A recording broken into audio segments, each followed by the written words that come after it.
Are you a leader in customer success, pre-sales, professional services, support? Do you work behind the scenes and roll up your sleeves to make sure that customers are happy? Renew. Then this is for you. Welcome to the GSD Podcast. Welcome to the GSD Podcast. Getting it done. Services, success, and software. We'll talk with the pros that have been in the trenches, getting service teams off the ground, launching new types of groups to service customers, or running agencies that don't have a product attached to it. For the pros, by the pros. This is the GSD Podcast, and this is your host, Jeff Kushmerek.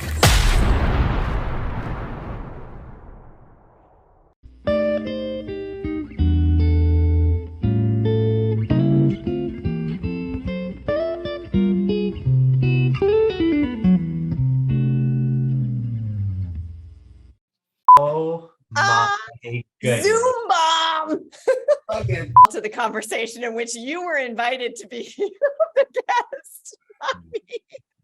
All good. I love our marketing friends. Automatic response. Struggle with math. Okay. Yeah. She knows how to make Jeff shut up immediately is to ask math questions.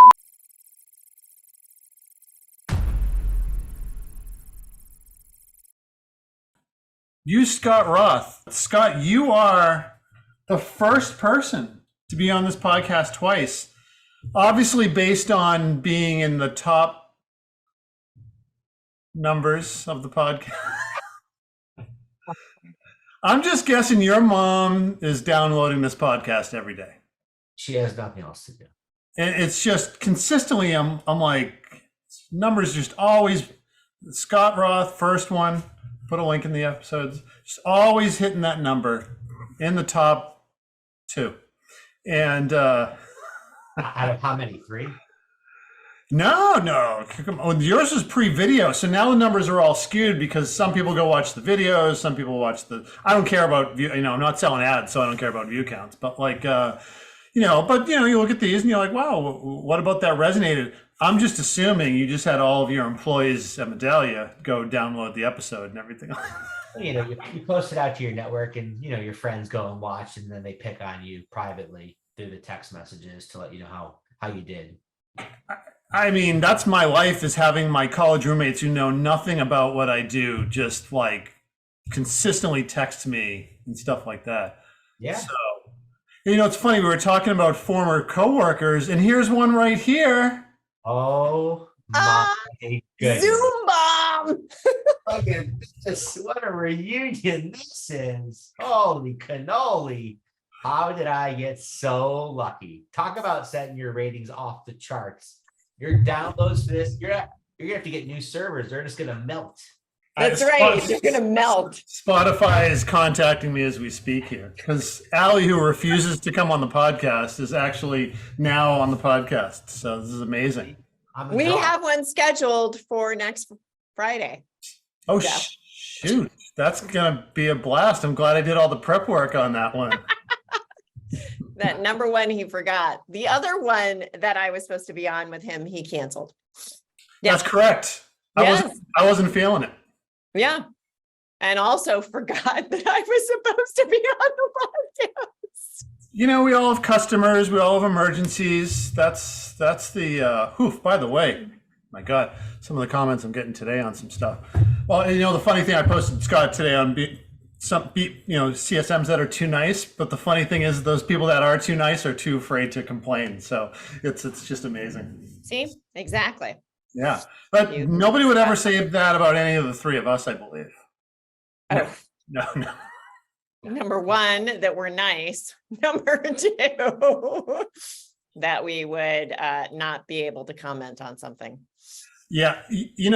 So Scott and I were originally here to talk about cabs, but I am more interested in, we can talk about that too. We can split them up into 2 episodes, but I'm now super interested in this change that went you from being Mr. Big Shot, teams of hundreds, unlimited budget, to like maybe being able to, get some stickers made up and send your team to a meetup. Like, how's that gone from a huge company down to a small company? Yeah, didn't you have like an executive assistant? And I mean, you had like, weren't you on the private jet? I mean, Wow. you were doing it all there for a while. Picture in front of the stock exchange, right? And then he decided to slum it with us in the startup world. So we all start somewhere in life, and this is startup number 3, right? You two are part of startup number 1 that I went to. That's how I got to meet you two cast of characters. I mean, I think you guys were on my back of the work that I did before that, but sure, absolutely. What? You guys weren't OGs. Come on now. Keep going. Yeah. So, and we grinded hard at Medallia, and we built that company into what it was. And Allie came along for the ride for a few of those years. Only for a few, though. That was part of our springboard of success. Yes. Allie's a great cameo player, right? She's just comes in like, it's Allie, right? And then Irish goodbye, poof, just gone. My specialty. I get you to a certain number in revenue, and then I'm out. You're like Bon Jovi, never say goodbye. Just go away. Yeah. I just go away. Look at what gets you from 0 to 10 million doesn't get you from 10 to 20. Oh, I say that every day when customers I need to get rid of this person. I'm like, they got you here. Right. And I have a revenue specialty. Like I know a certain number threshold that I'm really good at. And then I say, hand it over. That's okay. Hey, so I'm always trying to align. For me, I'm like, it used to be 500. I think it was 300. And then number of employees, I was like more than 300 and I'm out. But then I was like 500 maybe. But I don't know is it revenue with you guys or is it number of employees because of what that then signals throughout the signals, right? Like, if you're at 500 people, you're probably making X amount of revenue or something. Yeah, I mean, it's not a perfect ratio, but for me, I tend to. Thanks for reminding me. I'm not perfect, but I appreciate that. Of your struggle with math. Okay. Yeah. She knows how to make Jeff shut up immediately is to ask math questions. I tend to look at it more in terms of revenue. Yeah. Of a particular range that I think I'm pretty good at. So you get past 50 to 55 million and I'm like, okay.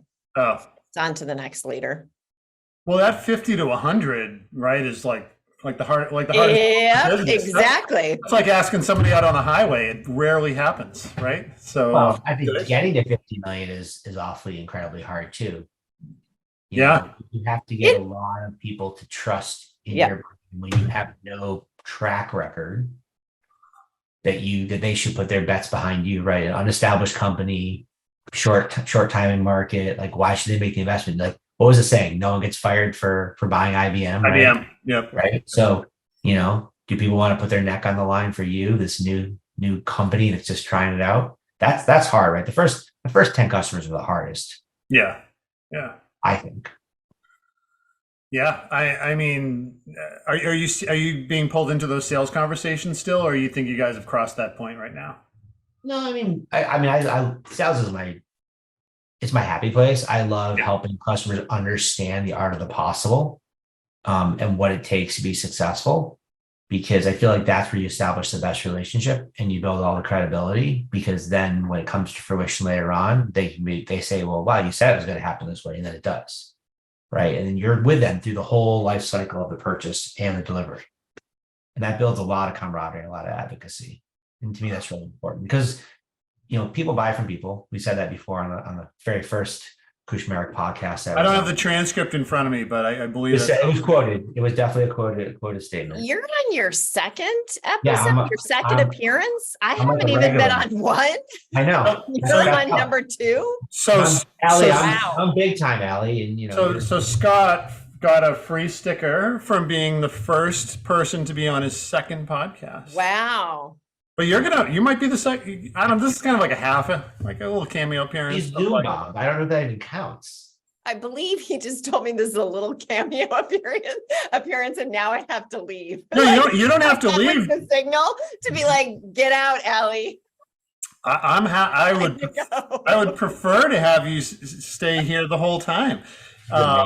But we did have some subjects that I believe you're probably love chatting about. They're not math related though, right? The first one that we wanted to chat about, I actually don't have that much.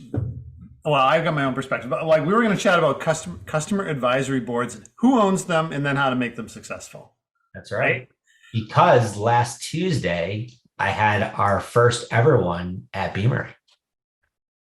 I heard about that, We pulled it Scott. off. Yes. Congratulations. Thank you. Thank you. What a journey, right? Trying to figure out who do you invite? How do you do it? You know, we chose to do our first one virtually to start building the community, to figure out where we should do one in person. Because our decision was we're going to do 2 a year. Yep. One virtual, one in person. Mhm. And then we had our participants at the virtual event.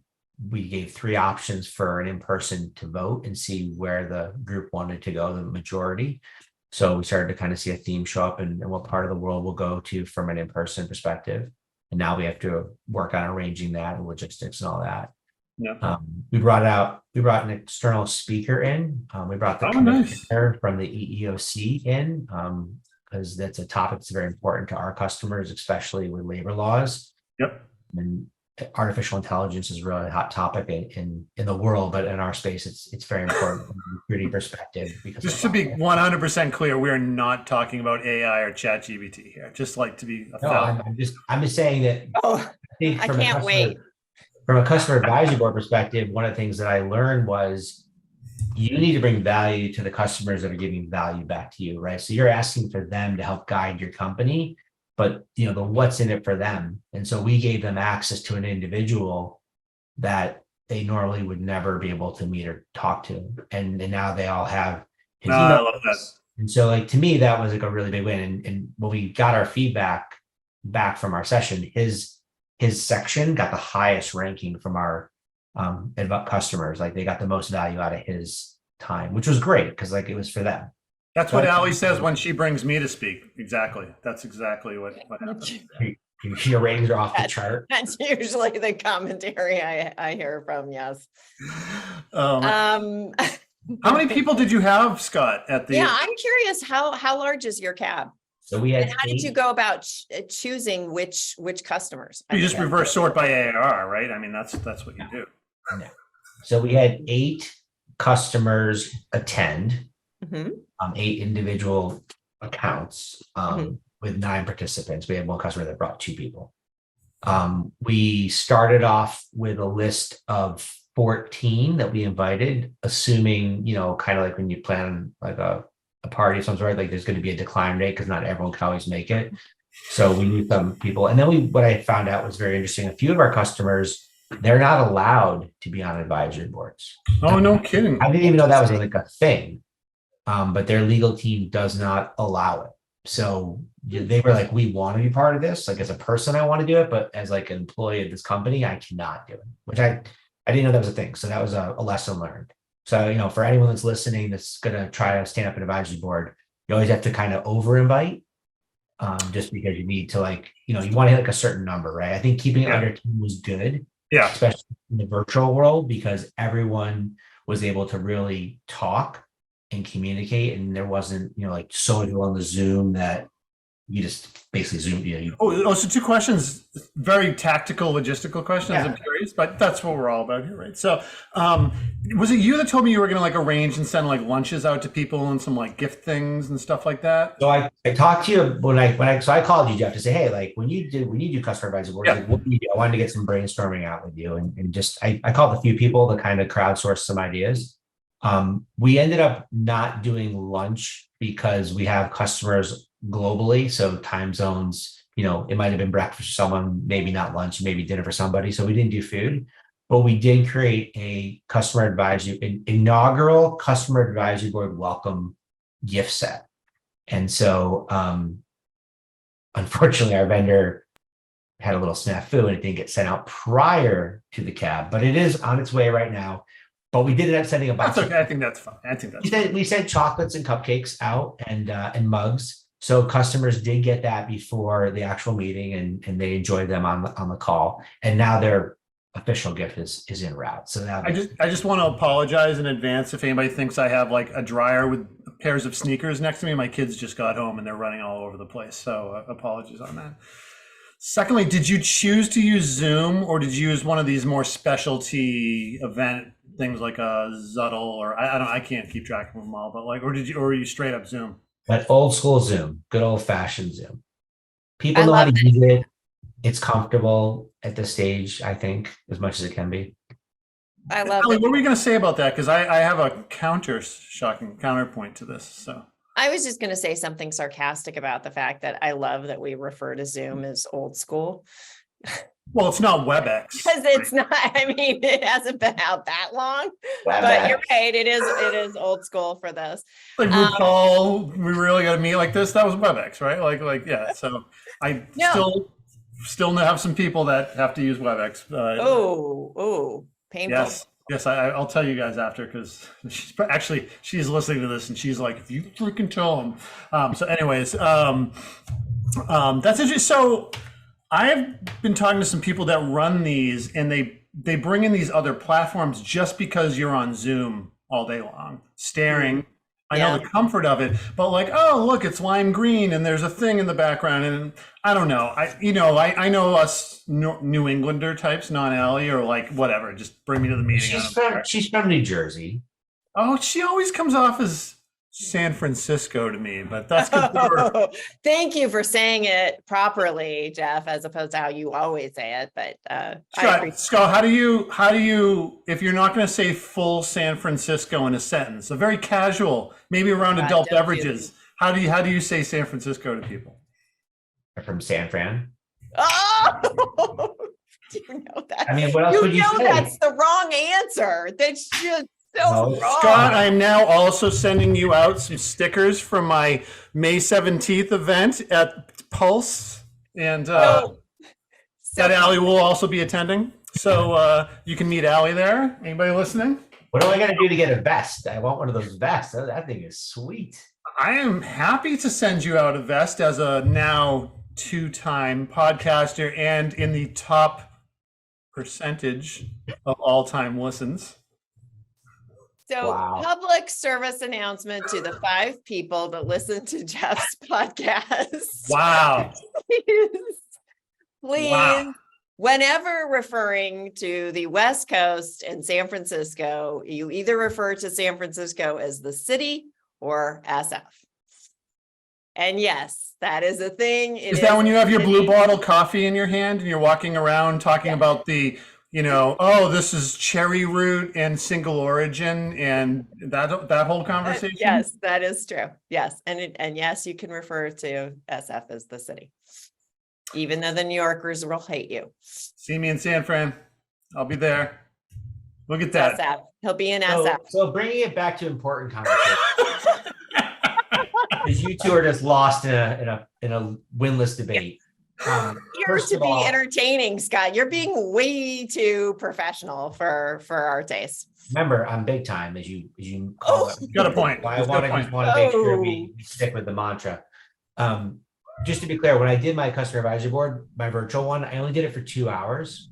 Yeah. So that was the other piece. It wasn't an all-day thing, and that's why we stuck with Zoom versus another platform, just because it was going to be quick. We had a break about an hour and 20 into it to give people a little restroom break.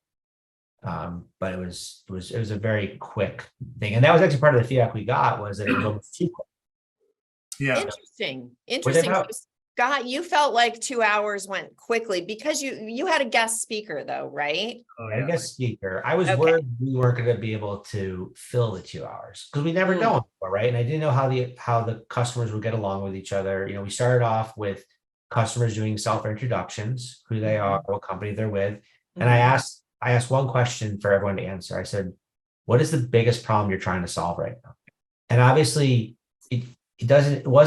the question was asked because it didn't matter if it was with our software or not. I'm trying to understand, like, in their role, what problem is sitting across their desk right now, where we are in this economy, with the way the businesses are moving, like, what were people seeing and doing? And it was interesting to hear, what problems people were trying to solve, because it wasn't the same answer for everybody. Interesting. That took it was good because it got conversation going. And that's what I wanted them to do, is I wanted them to feel the community they were part of and start to relate to each other. People were exchanging numbers. They're like, I'm going to call you after this to pick your brain, or I want to talk about this topic. So that was great, because I want, community is an important thing. We learned that at Medallia. I mean, Allie, one of the things I think that Medallia did exceptionally well is, besides being a software vendor, they had a community, and the community was probably more powerful than the software at the end of the day. That's very true. Hey, Scott, let me ask you a question. Would you have made the meeting longer if it was going to be in person? So the answer is yes, because the in-person one, what our plan is going to be is people will travel in the morning. We're going to meet in the afternoon. We're going to do a fun event in the evening. Then we're going to meet the next day for a half a day. Super hungover. And then people will travel back in the afternoon. Like, that's going to be our proposed plan. Because I think in person it'll be more engaging and people will be more focused. So I think we can get, 4 hours and then 4 hours of time, and they'll be focused. I just couldn't imagine asking for more than 2 hours on Zoom. I thought I would just lose people personally. So that's why we kept it short. Yeah, what I'm always interested, you're trying to get them to talk about the different use cases of how they use your software so they can start thinking about it. I'm wondering, and I'm curious, and Allie, I'd love to hear your perspective on this too. How do you stop that from, or do you stop that from turning into an airing of the grievances? I don't have a problem with the airing of the grievances. I know sometimes product people do. I know sometimes that's because they don't like talking to customers. Well, no, come on. Let's not bash our product people. We got to show them a lot of love. Your product person. I think it's actually okay to allow your customer to talk about their grievances, talk about their frustrations with using the product, because I think sometimes we get so, we are experts in our own product and we get so used to using it, we kind of become numb to how other people think and use it. I think it's really important feedback. And I know CEOs and product people struggle with that. I think it's still really important. I think it's just a matter of, you have to know how to steer that conversation so that your whole cab meeting doesn't become that. But I think you need to allow time for that to actually happen.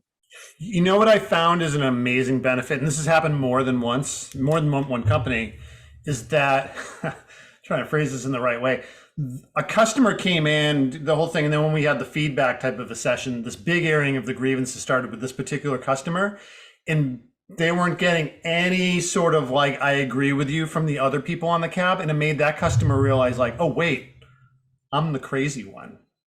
I'm the problem. Yes, or my use case is so specific that I'm never going to get this addressed, right? Because it doesn't apply to anybody else. Or it's more like the way that we do our business, like our internal processes are so FUBAR. Exactly. Like I need to, and then they've taken like, we need to really like take a look at what we're doing and how we're doing our jobs. Yeah. And sometimes like you as the vendor don't even have to engage in that discussion, right? Because the customers themselves actually are like, well, why do you do it that way? And then, they make suggestions on how to improve that business process.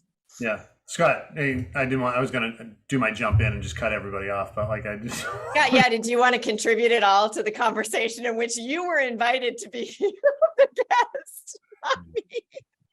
You literally picked the greatest Zoom bomber ever, Jeff, to be in part of this cameo appearance. I mean, you should have seen the lead up to this, because we were just going back and forth on Slack where I was trying to get some serious answers, and I think there was like it was just not lining up. So I tried to do a huddle, and then she blew me off, and I got the hold music, and I sent that hold music to her.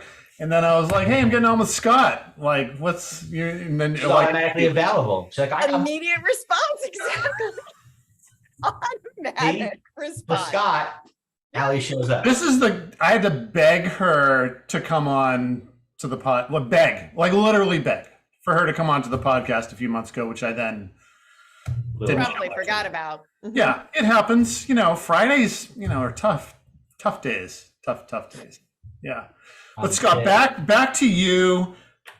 I really like this concept of like not even having to talk and letting the customers just drive it. Like how, if you had, is there a time like, hey, for the next hour, or it happens spontaneously and you're like, let's roll with it? So there was an agenda that we went over at the beginning. The one piece that we had to be hard on time was for the commissioner of the AOC, Yeah. because he was coming in and he had, other things he had to do. So we had to be on time for his start, and we had to, he actually stayed a couple minutes extra for us because he got engaged in some really great conversation. We power some of the largest brands in the world, and so they're very respectful of his office and the position they have. They don't want to show up on his desk, so to speak. So for them to be able to talk directly to him and ask questions was super insightful. And he spent the time with them, which was extremely invaluable. Did you ask? I did. So I will not get this question in after. So I wanted to ask now. The guest host I just love so much. I just wrote it down. Like oh my god. Like, did you ask them who they wanted to be a guest host, or did you say, hey, we were thinking of having X? Would that work? Or they just kind of like, the first they heard about having this guest, this particular person was when you announced the cab? The cab members were informed that Commissioner Sondlinger was going to speak as part of the invitation that came out. Nice. They Okay. were not given a choice in this example on what the topic was. We knew that artificial intelligence was super hot in our economy right now, and a lot of the legal teams of these very big companies they're very concerned about AI and the bias it could or could not create. And so we wanted to bring value to them. We figured that would be one that would really help them. Awesome. Yeah, so that's how that one got played out. We have to figure out for our in-person who our guest will be, and we are trying to figure that one out. It's our next challenge, which is good. It's a good problem to have. Yeah. All right. Hey, Jeff, I'm going to take a pause so you can edit this piece out. And I'm going to say goodbye because I do have to get to my next meeting, but it was great to see you, Scotty Roth. Always a pleasure. I love the artwork you have now. You're so fancy. Thank you. But that's Arizona. That's not SF or the city, whatever. Oh man, I gotta leave that one in. Bye, you Always guys. great to see you. Can't wait to talk about forecasting with you very soon. Woohoo! All right, more math. Bye, everybody. That was totally unscripted. Yeah, that was wonderful. Yeah, I'm totally gonna do it between two ferns when I interview her. It's gonna be amazing. But so back on the cab track. Yeah. And we don't have this rude person interrupting us anymore. You had chatted about, we were getting onto the impromptu conversation, whether it was best to let people just kind of riff on their own, or whether you had sort of a scheduled, this is going to be where everybody just kind of starts, lobbing it back and forth. Yeah. So like I said, we had the agenda that was sent out ahead of the meeting, and then we reiterated it when we started the meeting, and I kind of played project manager during the call or MC, so to speak.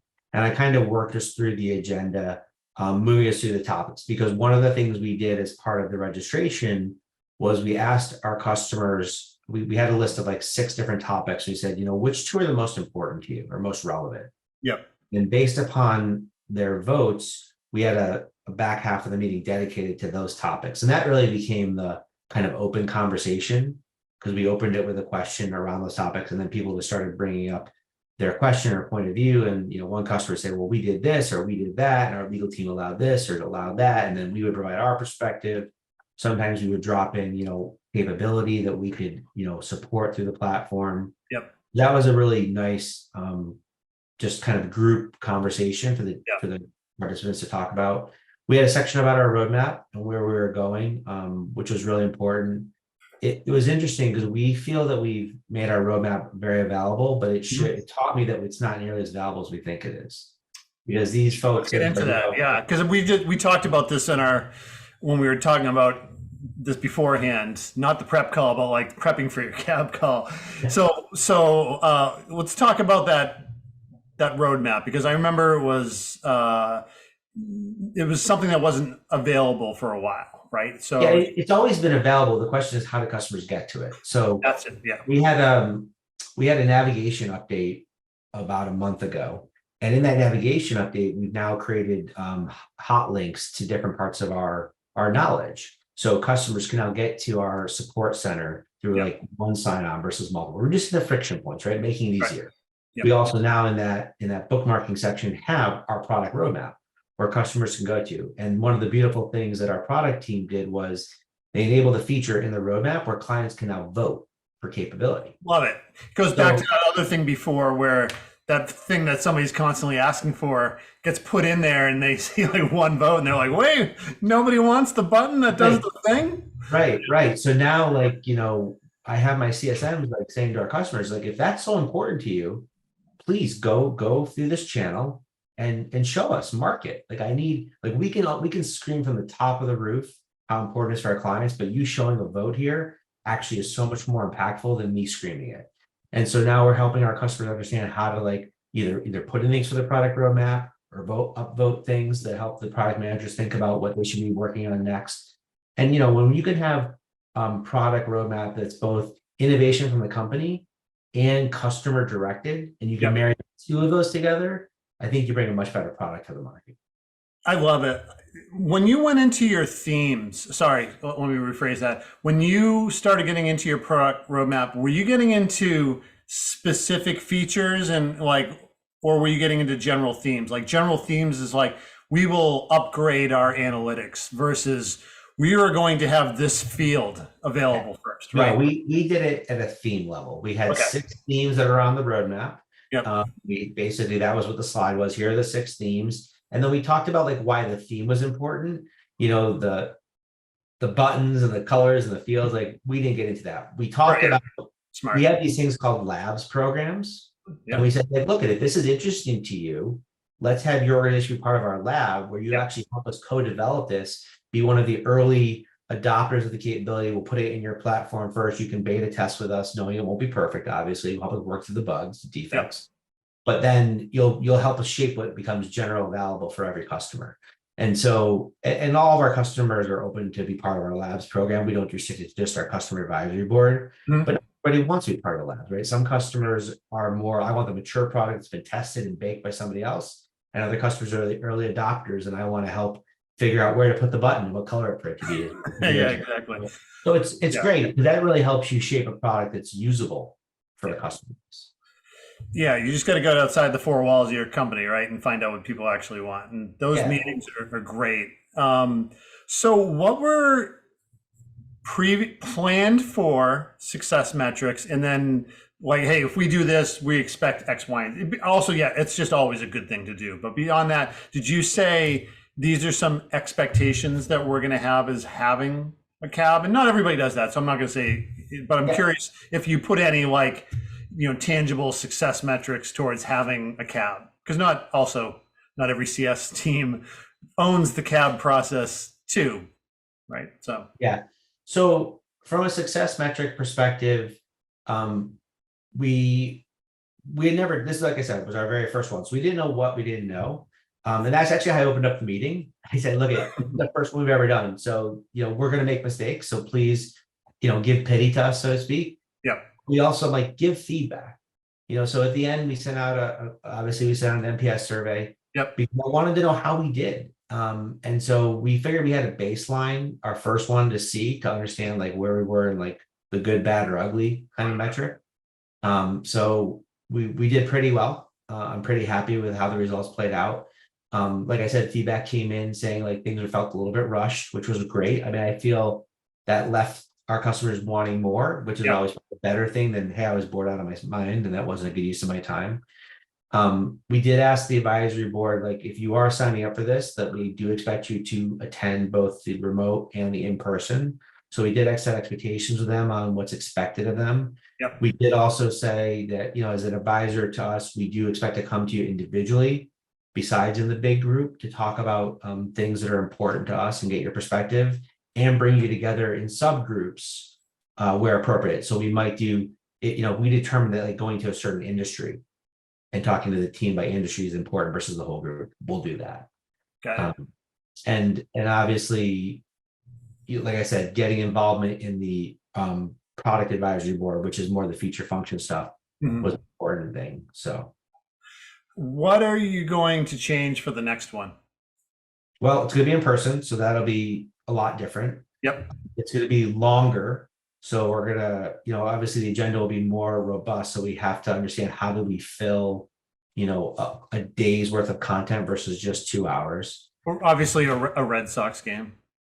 Well, I will say, spoiler alert for any of my customer advisory members that listen to this and are going to be at the in-person one. Boston was not even one that was even open to voting. We didn't put Boston as an option. Oh, okay. So we will not be in the state of Massachusetts for our next. So shame they don't get to ride on the Odyssey around the Boston Harbor. I know I can't put them on a duck boat and take them for a float, but all good, all good. I love our marketing friends. Yeah. It's something that my team and I are trying to think through. What does the day look like? Really, it's kind of early in our planning process, so we haven't really thought through it all yet. We're probably gonna pull it off in the December timeframe is when we think we're gonna do it. About 6 months from now. Speaking of 6 months from now, if you're doing your end of the year, just look back, not official PowerPoints or anything like that, but you just go back and you look at the year. How will you look back at this event in how it shaped sort of how you interacted with these customers for the second half of the year? What were some good tangible benefits for having it? I think so our roadmap for fiscal 24 that we're in, which our fiscal year is the retail calendar. So we end January 31st. So it's always confusing to people that the fiscal year is the last day of your year. Unless you're on the current calendar year, my nose starts bleeding. So yeah. According to Allie, your math skills. So I won't blow your mind too much. But we'll start with state school. Sorry. Hey, right here, state school too, brother. Our fiscal 25 planning, we're going to use that advisory board to help us determine some of the big themes that we go after for next year. Because this year's roadmap has been pretty well defined with our themes, right? And so, we pressure test the back half of the year to make sure the stuff we wanted to do is still in alignment.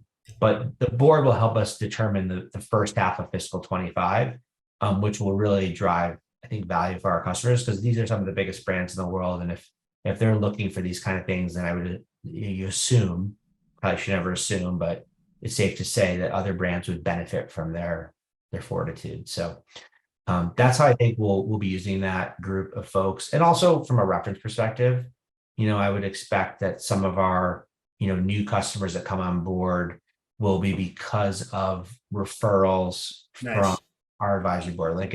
If our advisory board is making referrals for us and making introductions to their colleagues at other companies that don't use our platform, then that's a win off the charts for me, because that means that they've voted with their trust in you. Do you think you'll hold on to the ownership of the cab? I don't plan on relinquishing it. So yeah. Oh, nice. Okay. I was on. I take part in the Pavilion CCO school that I'm in this semester, and we were going over all the roles I could possibly be in CS. And one of them, there was a whole advisory, which is typical, or advocacy, excuse me, which is typically in marketing, right? Where you've got the case studies and the white papers and these types of programs as well too. So that was particular top of mind for me. And because when we chatted, I was usually this is co-owned with product, but marketing kind of runs it too.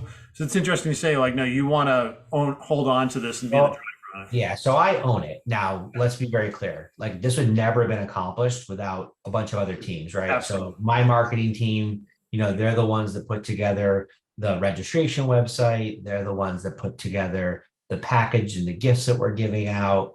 They're the ones that helped us with the email content, pre and post.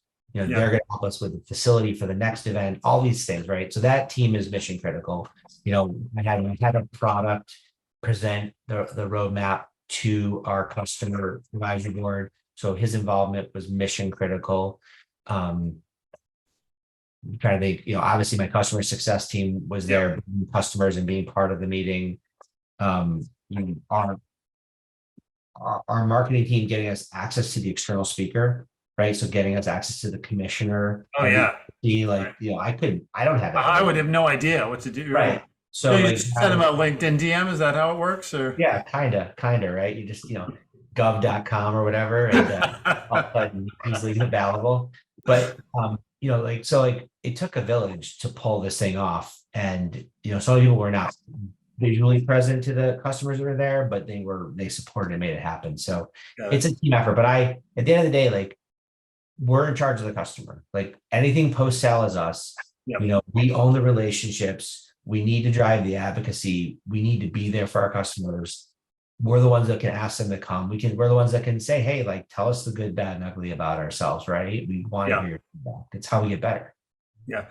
So would you open the numbers up for more people, or does that start getting into the user conference, right? Like those to me, that's when you start getting into big company stuff, right? Like the big user, all of our companies come in and there's a whole big thing, gala events, all that fun stuff. So I think our sweet spot is probably 12 individual customers. Maybe it's 14 or 15 participants, but 12 different customers to get representation. I think anything bigger than that, it doesn't become advisory anymore. It gets out of control. And also, I want our advisory board to have this exclusive community, right? It's not open to everybody. Yeah. Right. That is, and that's a decision that we've made, and we have to feel comfortable with it. So we talked about this a little bit at the beginning, but coming up with the customers to invite, that was a labor of love. Like, there was a lot of those can be some interesting meetings, planning meetings. Yeah. Very healthy conversations to determine, who do you invite and why. So back to your point of, like, do we rank it by ARR? The answer, look, that's a way to do it. Don't get me wrong. It is a way, but it's not the best way. Yeah. Most segmentation is done by that, right? That's like the starting point for most client segmentation. Yeah. But we looked at it from a couple aspects. We looked at it from how long has someone been a customer of ours, right? Because obviously, if you've been with us for a long period of time, you're getting value from the platform. Yep. So and you've seen us grow up as a company, and we're growing up. Like, we still have a lot to do. Yeah. So your perspective of how we've evolved is very important to us because it helps us shape the future. Obviously, some of the companies, it's based upon, like, their brand name because they're leaders in their industry. So as a leader in your industry, you set the tone for how to do something. So we want to learn from you, like, how have you become the de facto number one in your space? Like, we can learn from that. We want to learn from that. That's great. Some of the selection process was around the size of the organization, right? Because a company that has 50 users on a platform versus 500, like, there's very different needs. Yeah. Right? Being an enterprise-based platform, we need to make sure that we scale up for the larger user bases because they have different requirements and challenges, and we want to be thinking about that. So getting their perspectives. Yeah. So it was we had a really good mix of industry, company size, longevity with Beamery. It made a very inclusive group. Different, yeah. That sounds great. This is awesome. Any additional sort of gotchas or things you learned or surprises that came out of it? So one of the things that I was concerned about, and it was funny when Allie was on, we talked about this, right? Is like having that person that's frustrated with the product. Yeah. The grievances. So I worked on cutting that off at the pass at the beginning, and I said, look, we understand we're not perfect. We understand we have a lot to improve upon. We've made some mistakes in the past. We've listened to your feedback. Here's what we've done to address that. This is why you're on the board, is because your feedback's so important to us. Yep. And I think that defused a few of the people that could have been the hot smoking gun on the call, because we didn't get railroaded down that path of conversation. It was very, it's like, hey, you could do this better. Mm-hmm. I'm putting it out there to call it out there, but you're doing this really well too. So it became very constructive versus deconstructive. And I had my head of product kind of make that acknowledgement too when he started, because I wanted them to hear multiple times that we know we have a lot to improve upon. Like, we're not perfect. No company is, right? If a company gets in front of you and says they're perfect, like, then how kind of growth mindset is that? Like, they don't want to change anything. No, 100%. Which then was leading me to this other question in my mind, which is, do you totally shake it up for customers next year? Or is this thing where it's like, hey, on a year over year basis, we're seeing how we improved? Like, is it like the League of Justice where there's only these people who are allowed in? Or is it a rotating cast where it's like, oh, you were there last year, we're going to bring in somebody that looks like you but is not you? Good question. So we've only done one, but we got to get through at least 1 year. I think it's going to depend upon the customers, honestly. I want to make sure they're still committed to it. Like, Yeah. we're not asking for a massive time commitment from them, but we are asking for time commitment. And, if you're a customer that is willing to commit the time and show up and give us the effort we're asking for, then I want you to be part of the board. But if you can say, hey, I'm not going to have capacity next year to do it, then I'm probably going to have asked to replace you because I need people that can be there, right? It can be all or not. Like it's a two-way street. We're giving you stuff. We expect stuff back as well. It's only fair. Are you giving them a place to communicate, like a Slack channel or a community thing? Call up Jay. Hey, need a community for our people. Hello, Jay Nathan. We love you, brother. We love Jay you. Nathan, part of the Miranda and the Jays band. I know. He's part of your rock band. I heard you guys are going to jam out. You've been practicing and everything. It's all acoustic. It's all acoustic. But yes, Scott, we're going to live stream it for you, Scott. We'll just send you the link out. So I appreciate that. We have not opened up a formal community for them yet, and that's just because I don't have a formal community. So I've been exploring opening up a community for all of Beamery's customers. I think it's important. Right now, I'm doing some searching around like what it takes to truly administer a community. Yeah. I have a reservation that if I don't have the right administration, it could become you're 100% correct. You're on, yeah. Being around people just like bashing, and I don't want that. I want to not even bashing, but also just like engaging the community. Like, like I did something a year ago where somebody was like, oh, we need a place where just PS people can come in and talk on a Slack channel. And I fired up this thing, but then I didn't do anything to keep the conversation going. And then, people are just like, it's like the dead workspace. Like, nope, you don't get a tile on my Slack. You're gone. Right. And so you need to be able to, you get out what you put in. Right. So, yeah. So like at Medallia, we had an amazing community, and we had this amazing team member that their job was full time to foster it. And because she spent day and night thinking about community, it's off the hook amazing, right? Like it helps people find jobs, customers host regional user groups, people meet together just in market because they're all Medallia customers. They have like just, meetups, and it's all through this community that she fosters. And so, Medallia's at a great size where they can afford to do that. Like I don't have the resources. This goes back to how we started the conversation, which is like budgets and money. Budgets. Yeah, budgets and money. It costs money. It's amazing, Yeah. So I don't have that luxury at the moment to afford a headcount to do that work. And I'm like, well, I'd rather not do it than do it poorly. So I'm just doing it right now. So, but we gave everyone each other their contact information so they can reach out to each other. So it's now, I guess, we've made them available to one another to share, yet it's up to them to kind of connect with each other unless we bring them back together. I love it.